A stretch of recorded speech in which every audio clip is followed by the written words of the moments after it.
봄이 오면 사내들의 진달래 피고 진달래 피는 곳에 내 마음도 피어 건너 마을 젊은 처자 꽃 따러 걷거든 꽃만 말고 내 마음도 함께 따가주 라고 하는 노래가 절로 나올 만큼 완연한 봄입니다. 물론 봄을 시샘하는 추위가 여전하여 오늘도 영하까지 떨어지기는 사실이지만 양지바른 골목길에 개나리는 벌써 활짝 피어져 있고 명화는 피었다가 벌써 지는가 싶을 때에 탐스러운 목련이 봉우리를 톡 하고 터뜨린 것을 군데군데서 볼 수 있습니다.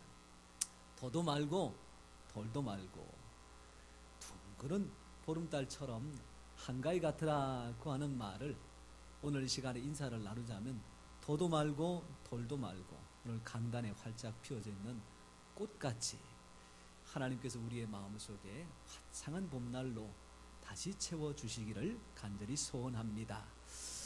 한 주일을 어떻게 살았든지 어쨌든 주일만큼은 이런 귀한 마음과 기쁜 마음, 즐거운 마음으로 가득 채워서 한 주간을 동안 어떤 일을 맞았는지 그 은혜가 이기고 극복하게 만들고 또다시 내가 돌아가면 그 은혜 자리에 하나님을 만날 수 있겠지. 그런 기대가 우리의 한 주간을 살게 만드는 힘과 능력 될 줄로 믿습니다. 여러분 4월달, 5월달이 되면 우리나라 산천천지를 꽃으로 만발하는 진달래, 철쭉 두 꽃이 상당히 우리 마음에 감동을 줍니다. 그런데 이 비슷하지만 분명히 다른 진달래와 철쭉, 저는 매년마다 이게 진달래인지 저게 철쭉인지 구분하기 위해서는 꼭 자료를 검색한 다음에 아하, 그래서 진달래, 그래서 철쭉이라 그러는구나. 그렇게 익히고는 또 한 해가 지나면 이게 도대체 진달래인지 철쭉인지 구분을 잘 못합니다. 그래서 저도 이 시간에 다시 한번 두 가지를 구분하는 방법을 찾아봤습니다. 그랬더니 꽃이 먼저 피고 그 다음에 이파리가 나오는 것은 무엇이지요? 진달래. 그 다음에 이파리가 나오고 그 다음에 꽃이 나와서 우리가 이렇게 보면 이파리하고 꽃하고 같이 나와 있는 것은 무엇입니까? 철쭉이죠. 그러면 오늘 강대상에 있는 꽃은 진달래입니까? 철쭉입니까? 철쭉입니다. 철쭉의 꽃말이 절제, 신념, 사랑의 즐거움, 또한 사랑의 기쁨이라고 하는 꽃말이 있으니까 꽃을 보실 때마다 이 꽃말처럼 사랑의 기쁨과 또한 즐거움이 우리 성도님들에게 가득하고 충만하시기를 축원합니다. 여러분, 이렇게 비슷하지만 차이가 나는데 굉장히 인생에 주는 큰 의미가 있는 것이 클로바라고 하는 겁니다. 여러분, 우리는 봄이 되거나 아니면 여름이 되면 산천초목에 흐드러 퍼져 있는 이 클로바 사이에 꼭 피어져 있는 네잎 클로바를 찾기 위해서 한참 헤매고 다녔던 기억들이 있습니다. 그러다가 숲풀 사이에 하나를 발견하고는 그거를 따서 복권에 당첨된 것처럼 마치 사람들한테 자랑을 하면서 오늘 내게 분명히 좋은 일이 있을 거라고. 그럼 옆에 있는 분이 나 그거 10,000원 줄 테니까 팔라고. 10,000원 가지고는 내가 도저히 못 판다. 그러면서 옥신각신 흥정을 하신 적들이 다들 있으실 겁니다. 여러분, 이렇게 사람들이 주구장창 찾아다니고 발견하면 마음속에 기대를 갖게 하는 이 네잎 클로바의 꽃말이 뭡니까? 행운입니다. 행운. 그런데 더 놀라운 것은 그렇게 찾기 위해서 헤매 다닐 때에 발로 밟고 손으로 뜯어제쳤던 세잎 클로바의 꽃말이 행복이라고 하는 의미입니다. 그래서 많은 학자들이 참 인생이 주변에 널려있는 행복은 짓밟고 어쩌다가 발견되는 행운을 찾기 위해서 헤매나 결국 찾아봐야 아무것도 갖지 못하는 허망한 인생이라 그렇게 이야기들을 많이 하죠. 사랑하는 성도 여러분, 행복은 내 곁에 있는 작은 것을 소중히 여길 때에 비록 우리에게 나타나는 겁니다. 내 곁에 있는 가족을 소중하게 여기고 그 소중함을 깨달을 때에 비로소 그 가정은 행복이 시작되고, 또한 교회 공동체가 곁에 있는 지체의 소중함을 깨닫고 그를 위하여 기도하고 그가 나를 위하여 기도해 준다라고 하는 확신 속에 삶을 살아갈 때 신앙의 행복이 있는 줄 믿습니다. 그래서 오늘 이 시간에 우리 이렇게 한번 인사하고 나눠보십시다. 당신 때문에 내가 행복합니다. 그렇게 한번 인사하십시다. 시작.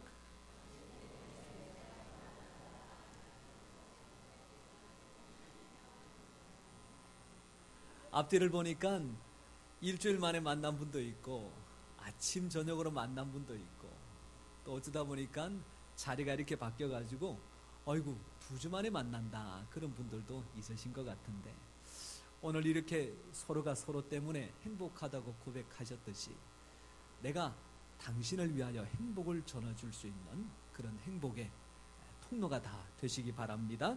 여러분, 이렇게 사람이 행복을 추구한다는 것은 믿음을 가진 사람이나 그렇지 않은 사람이나 다 똑같습니다. 우리같이 하나님 앞에 예배드리는 사람은 행복을 추구하고, 그렇지 않은 사람은 불행을 쫓아가느냐? 그렇지 않아요. 교회 바깥에 있는 사람, 믿음을 가져야 될 사람들도 어떻게 하든지 행복을 찾아야 되겠다 그런 생각은 다들 가지고 있습니다. 오늘 성경에 나오는 한 가족의 모습이 사실 별반 다르지 않습니다.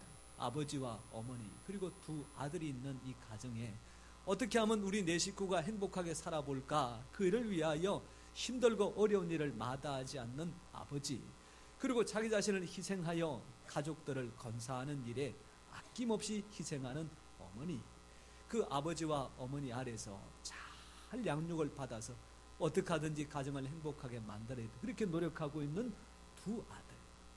그런데 오늘 성경에 보니까 이렇게 행복을 추구했던 가정에 생각지도 못했던 먹구름이 끼기 시작하고, 그것이 급기야 태풍으로 변하여 천둥과 벼락이 치기 시작하니 비가 오더라도 억수같이 쏟아져서 감당할 수 없을 만큼 가정의 모든 것들이 한순간에 다 쓸려 내려가 버려 남은 것이 하나도 없는 안타까운 인생이 됩니다. 여러분, 이것을 일기예보하는 기상캐스터의 표현으로 보자면 이렇게 할 수 있지 않을까 싶어요.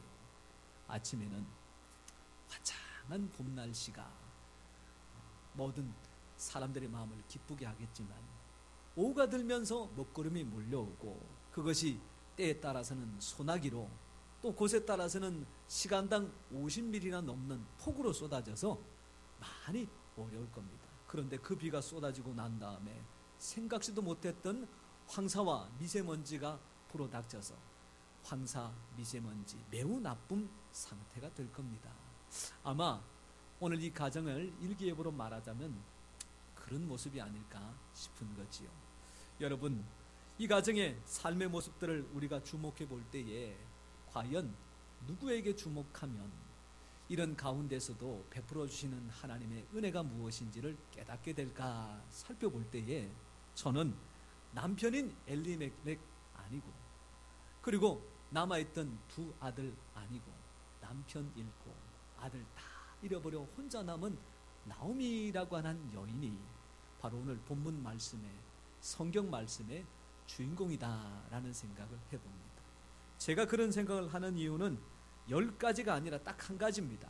왜냐하면 이 성경 룻기에 끝날 때쯤 되면 결국 살아남은 사람이 누굽니까? 엘리멜렉이라는 아버지와 남편도 죽어버리고, 아들이었던 말론도 기론도 어쨌든 10년 세월 넘도록 살았다라고 하는 기록에 있어서 죽어버렸는데 누구만 남아요? 나오미만 남아요. 오래 살고 버텨야 하나님께서 주시는 축복도 경험하게 된다. 저는 그런 생각을 가져봅니다. 사랑하는 성도 여러분, 오래 사시기를 축원합니다. 물론 건강하고 평안하고 모든 일이 잘 되고 신앙 안에서 잘 되면서 오래 살아야 되겠지만 일단 오래 사는 게 좋다라는 생각 가져봅니다.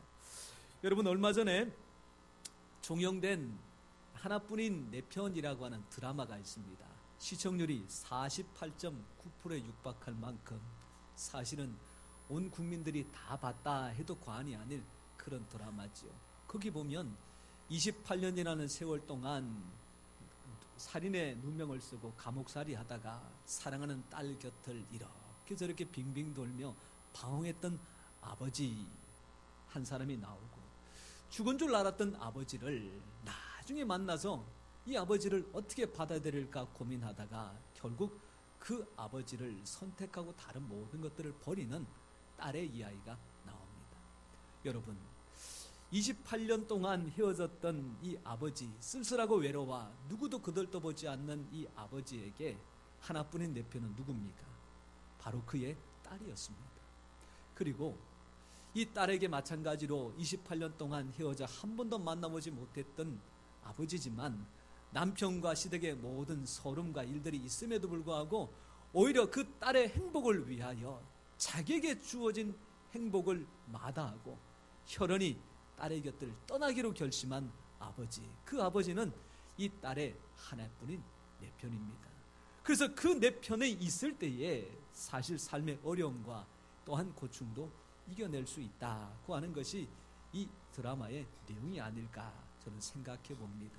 사랑하는 성도 여러분, 우리에게도 하나뿐인 내편이 있습니다.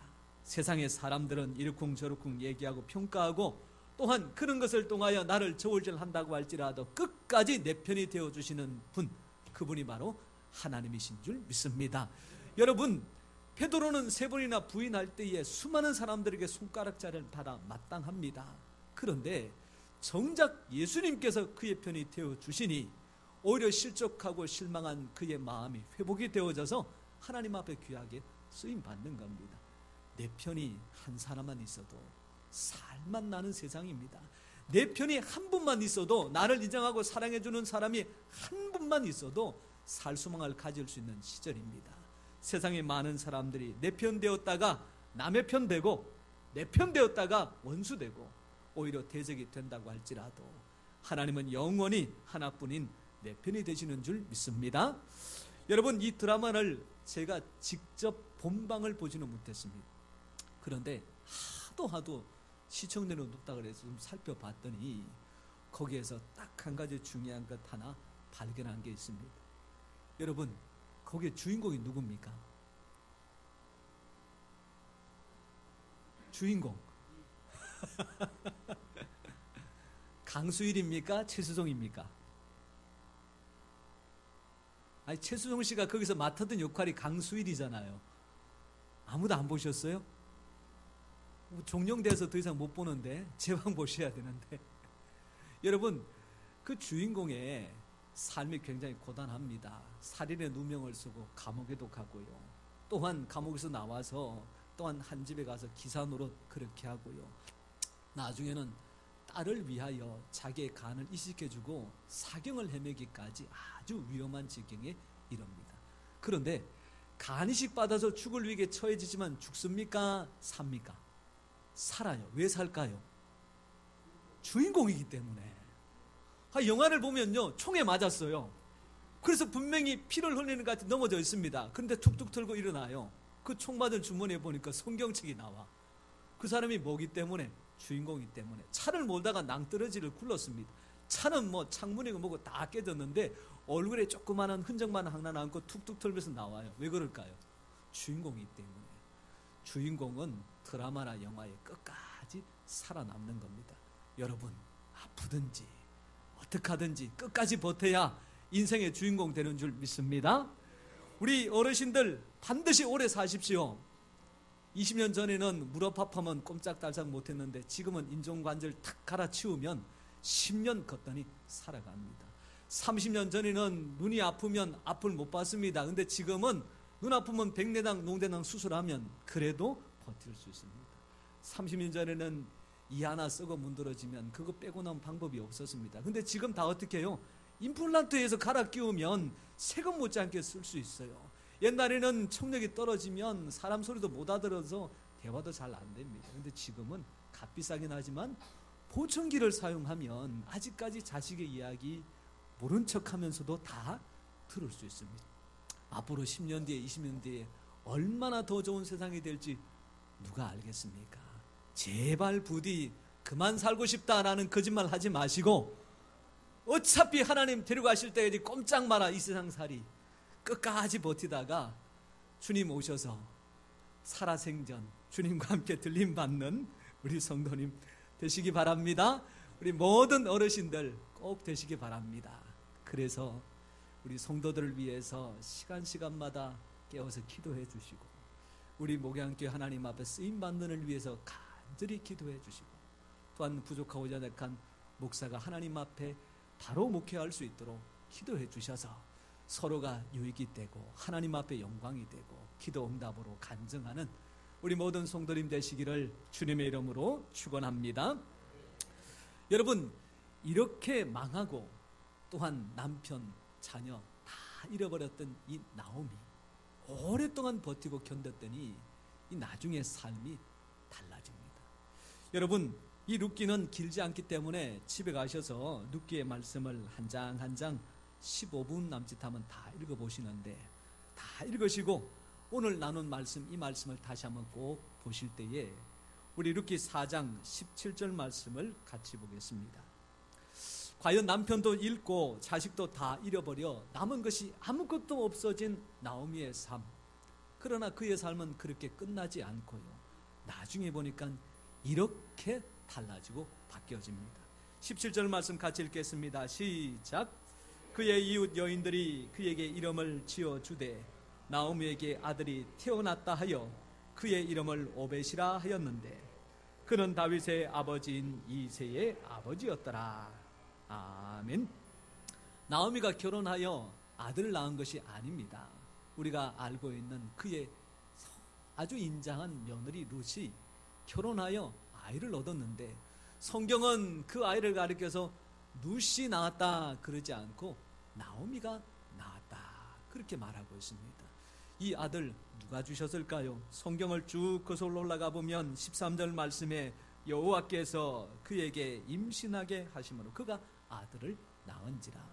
하나님께서 룻에게 임신하는 은혜를 주시사 아들을 낳고 그 아들을 나오미의 품에 안겨주어 아들같이 여기게 하시니 이 귀한 아들 하나님께서 나오미에게 안겨주신 줄 믿습니다. 여러분, 이 아들이 하나님이 주셨다, 전능하신 하나님이 내게 주셨다 하여 이름을 오벳이라 지었더니 이 오벳이 장가가여 또 아들을 낳는데 그 아들의 이름이 이새라. 이새는 별로 유명한 사람 아닙니다. 그런데 이 이새가 결혼하여 아들을 낳아 하나, 둘, 셋, 넷, 다섯, 여섯, 일곱, 마지막에 여덟. 일곱째까지는 별 볼 일 없는데 여덟째가 성공해서 그 나라의 왕이 되고, 왕이 되어서 하나님 앞에 영광 돌고 귀하게 쓰임 받으니 오늘까지 그의 이름을 무엇이라고 부를까요? 다윗이라. 이 나오미가 그 다윗의 뭐가 됩니까? 증조모가 되는, 아니죠, 고조모가 되는 놀라운 은혜를 얻게 됩니다. 비어져 버렸던, 남편 잃어버렸던, 자식 없어버렸던, 의지할 곳도 없고 기댈 곳도 없던 그 나오미에게 버티고 견디고 견뎠더니 하나님께서 결국은 다윗이라고 하는 귀한 자손을 허락하여 주사 전보다 더 좋은 것으로, 이전보다 더 많은 것으로 베풀어 주시고 채워 주신 줄 믿으시기를 축원합니다. 여러분, 이 한 가정이 여름에 해변가에 놀러를 갔습니다. 그리 당연히 바닷가에 헤엄을 치고 물놀이하는 것이 당연하겠지요. 아들이 자꾸만 기쁜 곳으로 가려고 하니까 어머니가 아들을 불러서 너 죽으려고 그러냐? 그러지 마라. 혼내고 하니까 아들이 기분이 썩 좋지 않아요. 그런데 아버지가 수용을 하니까 기쁜 곳에 가도 아무런 타박을 안 하는 겁니다. 그 아들이 이 화가 나가지고 어머니한테 묻는 거예요. 엄마, 내가 기쁜 곳에 갈 때는 가지 말라고 그렇게 혼내는데 아버지가 기쁜 곳에 수용하러 갈 때는 왜 아무 소리도 안 하느냐. 그때 엄마가 하는 말, 너는 보험을 안 들었지만 아버지는 보험 들어놨지 않냐. 참, 이런 이야기가 현실 속에 많이 있더라고요. 여러분, 사실 나오미에게는 남편은 자기 인생의 보험이었습니다. 내가 감당하지 못할 때 나의 남편이 나를 챙겨줄 것이다. 그리고 두 아들은 자기가 열심히 농사에 기른 자식 농사입니다. 그런데 추수철에 배추밭을 갈아엎는 농부의 심정처럼 그렇게 길렀던 아들, 장가까지 보냈는데 다 죽어버리니 그 나오미의 마음이 얼마나 크게 상심되겠습니까? 그런데 그렇게 들어뒀던 남편 보험 사라지고 그렇게 애썼던 자식 농사 다 망쳐졌을지라도 하나님께서 그의 인생을 책임져 주시니 이와 같은 귀한 것으로 회복된 줄 믿으시기 바랍니다.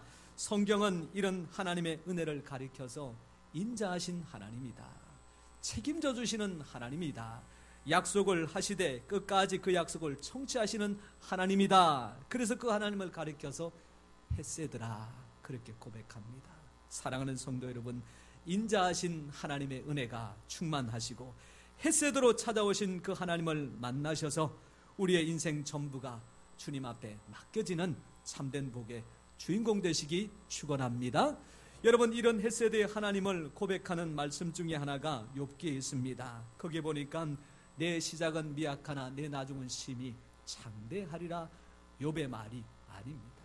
욥의 친구 중에 네가 고난당하는 것, 어려움 당하는 것 너의 잘못 아니냐라고 하면서 지적질하고 또한 혼내고 우중하고 욥의 마음을 아프게 했던 사람 말입니다. 그런데 이 사람의 말 속에 이런 귀한 말씀이 나옵니다. 그래서 어떤 분은 이거는 욥의 말이 아니니까 이 식당이나 가게에다가 붙여놓기 적합하지 않다, 틀린 말입니다. 왜냐하면 이 말씀을 누가 하시느냐, 욥기 8장을 거슬러 올라가 보면 하나님께서 내 시작은 미약하나 내 나중은 심히 창대케 하리라, 하나님께서 하신 말씀입니다. 사랑하는 성도 여러분, 헤세드의 은혜가 내 시작은 미약할지라도 나중은 창대케 하시는 줄 믿습니다. 사도 바울이 또한 고린도전서에서 동일하게 고백합니다. 세상에 미련한 것들을 택하사 지혜 있는 자들을 부끄럽게, 세상에 약한 것들을 택하사 강한 것들을 어떻게 부끄럽게, 세상에 천한 것들과 멸시받는 것들을 택하사 있는 것들을 부끄럽게 폐하시는 분이 하나님이시라고. 우리가 약한 것 세상 앞에서는 부끄러울 수 있습니다. 우리가 없는 것 세상 앞에서는 좀 안타까울 수 있습니다. 그러나 그런 우리가 약하고 부족할지라도 믿음을 지켜 하나님 앞에 살아갈 때에 때가 되면 하나님께서 그를 높이시고 채우시고 넘치게 하시는 줄 믿습니다. 저는 이 말씀을 이렇게 한번 적용해 봅니다. 예수님께서 한 번은 혼인잔치에 사람들이 초청을 받아 앉는 자리를 쭉 살펴보시면서 제자들에게 하시는 말씀이, 혼인잔치에 초청을 받았을 때에 높은 자리가 있고 낮은 자리가 있으면 어디 앉으라고요? 낮은 자리. 얼만큼 낮은 자리? 성경에 보니까 끝자리에 앉으라고. 중간쯤 눈치 보지 말고 아세? 아세라는 말 제가 안 써야 되는데 하여튼 끝자리에 앉으라고. 제일 끝에 앉으라고. 높은 자리에 앉았다가 너보다 더 중요하게 여기는 손님이 왔을 때에 당신 좀 내려가시오. 얼마나 부끄럽겠느냐. 그러나 끝자리 있다가 주인이 와서 아닙니다, 이쪽으로 오십시오. 그래서 올라가게 될 때 그게 얼마나 영광스럽겠느냐. 이 이야기의 결론 11절 말씀입니다. 무릇 자기를 높이는 자는 낮아지고 자기를 낮추는 자는 높아지리라. 누가 하실까요? 하나님께서 하십니다.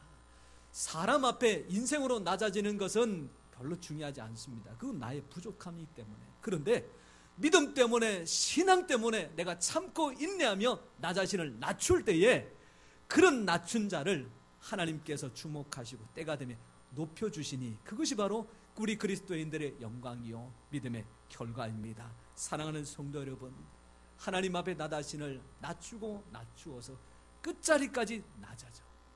그때에 나에게 긍휼과 은혜를 베풀어 주시자 높여주시고 채워주시고 풍성케 하시는 그 하나님을 만나시고 경험하시는 우리 성도님 되시기를 축원합니다.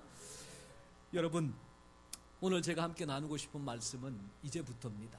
설교 시간은 다 되었는데 지금부터 시작하면 앞으로 30분 뭐 그렇게 할 가능성은 없습니다. 그러나 이 말씀은 꼭 나눠야 됩니다.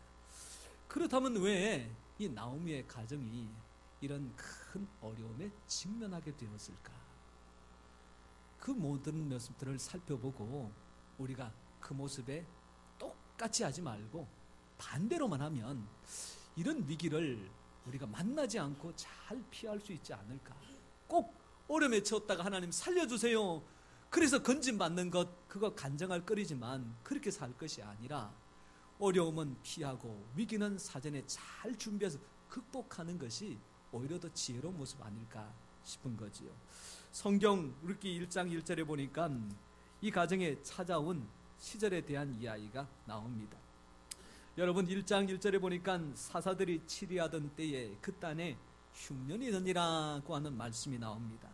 여러분 사사들이 치리하는 때가 어떤 시대느냐고 보면 그 앞에 나오는 사사기 21장 25절 마지막 말씀입니다. 그 말씀이 사사시대를 정확하게 표현하고 있는데 우리 같이 한번 읽어보겠습니다. 사사기 21장 25절 말씀 시작. 그때에 이스라엘에 왕이 없으므로 사람이 각기 자기의 소견에 옳은 대로 행하였더라.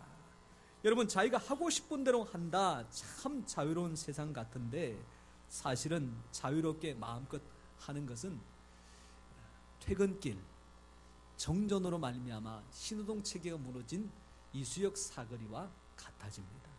여러분 서울에 살고 있는 분들은 더군다나 이 사당동 이 근처에 살고 있는 분들은 그래도 지방에 있는 분들보다는 더 많이 배운 분들이고 그리고 사람이 살아가는 원리에 대해서 잘 알고 있는 분들입니다.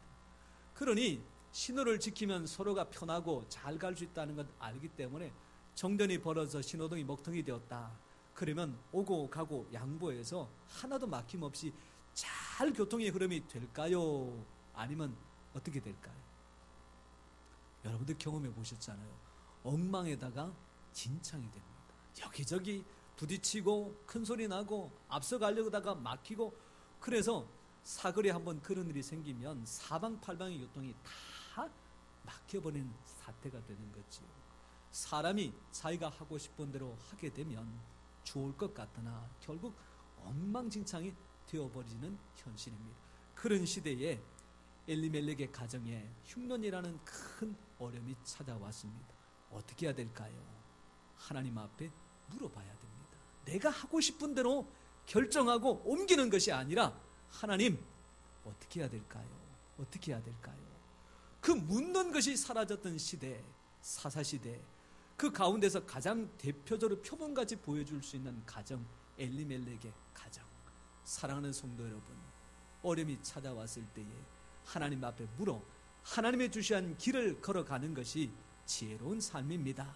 어려움이 찾아왔을 때 내가 판단하고 생각하여 섣불리 행동으로 옮겼다가 실패하여 주님을 찾는 것도 믿음이나 그런 일을 만났을 때 먼저 하나님 앞에 구하고 주의 뜻을 찾는 지혜로운 신앙, 그런 믿음의 삶이 꼭 되시기를 축원합니다. 여러분 성경에 보니까 흉년이 찾아와서 그들이 선택한 일들에 따라서 아주 판이한 결과를 가지는 아버지와 아들이 나옵니다. 그 아버지의 이름은 아브라함, 그 아들의 이름은 이삭입니다. 창세기 12장 16절 말씀에 보니까 이 아브라함이 살던 시대에 흉년이 찾아와 살고 있던 가나안 땅을 등지고 이 애굽으로 옮겨가는 사건이 나옵니다. 그때에 사라가 이 바로라고 하는 애굽의 왕의 눈에 들어 왕궁으로 들어가게 되는 큰 위기를 닥치게 되고 하나님은 선택한 아브라함과 또한 약속을 지키시기 위하여 오히려 그것을 많은 물질을 얻는 기회로 바꾸어 주시는 내용이 나오지요. 그때에 이 아브라함이 얻고 나오는 내용이 이렇게 됩니다. 바로가 그로 말미암아 아브라함을 후대함으로 아브라함이 양과 소와 노비와 암수나기와 낙타를 얻었더라. 많이 얻었습니다. 이 하나님께서 그럼에도 불구하고 이렇게 허락해 주시는 거죠. 그런데 그의 아들 때도 마찬가지입니다. 이삭이 그 살고 있던 땅에 흉년이 찾아왔을 때에 아브라함과 같이 애굽으로 내려갈 생각을 가지고 하나님 앞에 묻습니다. 그때 하나님께서 가지 마라, 머물러라. 그랬을 때 아브라함, 이삭이 순종합니다. 그리고 그 땅에 농사합니다. 하나님께서 그에게 100배나 갚아주십니다. 하나님께서 그에게 복을 주십니다. 그 사람이 창대하고 왕성하여 마침내 거부가 됩니다. 14절 말씀해 보니까 양과 소가 때를 이루고 종이 심히 많습니다. 여러분 두 가지를 딱 한번 보십시오. 믿음의 조상은 아브라함입니다. 그러나 아브라함은 세상 왕 바로에게 얻은 복입니다. 그런데 이삭은 하나님께서 그에게 주시는 복입니다. 세상 왕 바로가 주는 것은 얻어봐야 양과 소와 어린 낙타, 이게 전부입니다. 그런데 하나님께서 복을 주시니까 흉년이 되어 가뭄에 씨를 뿌리기만 해도 100배나 채워주시는 줄 믿습니다. 사랑하는 성도 여러분, 기근과 흉년이라고 하는 인생의 어려움 찾아올 때에 믿음과 신앙을 지켜 그곳에서 하나님을 찾는 자에게 하나님께서는 그것을 기회로 바꾸시사 하나님의 복을 분명하게 허락해 주십니다. 사랑하는 성도 여러분, 많이 힘든 시절을 우리는 살아가고 있잖아요. 말 안 해도 누가 이야기 안 해도 다들 알고 있는 시절입니다. 이때에 믿음의 사람을 하나님은 찾고 계십니다. 신앙의 사람을 하나님은 찾고 계십니다. 그러한 시대에 내가 누구를 주목하고 누구에게 복을 허락하여 주시는지를 우리에게 보여주십니다. 그렇게 찾으시는 믿음의 사람, 신앙의 사람, 어떤 일들 앞에서도 믿음과 신앙을 저버리지 않는 하나님의 사람이 되어서 그 사람에게 베풀어 주신 풍성한 복이 나로 통하여 다른 사람에게도 넘쳐나는 행복의 통로가 꼭 되시기를 주님의 이름으로 축원합니다. 기도하겠습니다.